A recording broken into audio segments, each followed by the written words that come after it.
jumping in all through the actual proceeding. But I wanted to go into what was said. Again, it was Sugar Hill, Boys in the Hood, Coming to America.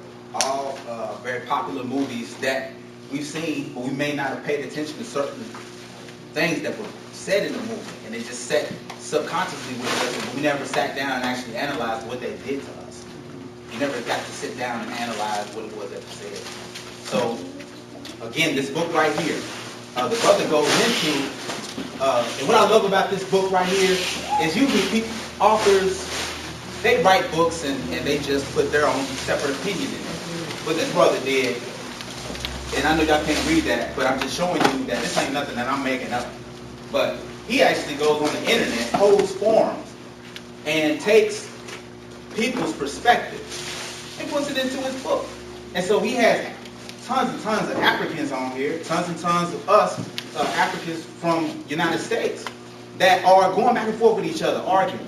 And what got hashed out in this book was that you had Africans trying to lie, saying like, no, Akata doesn't mean black American. That was a misnomer. That was, some ignorance.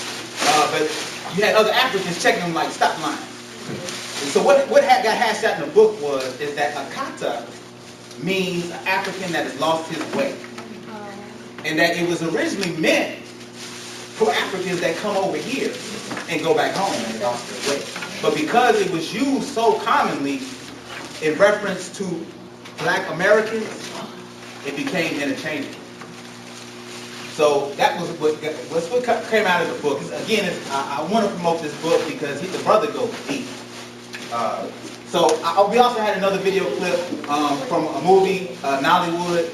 We're hoping to have some actual Nigerians in the house that would actually be familiar with this actual movie. This movie's kind of crazy.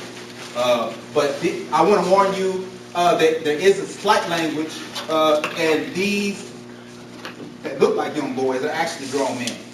So don't be offended or worried that, oh man, they got little boys doing crazy. But the background of this is that they actually have these little boys that supposedly are American boys, but their roots are in Nigeria. Their father is Nigerian. He sends them back to Nigeria to get accustomed to their roots.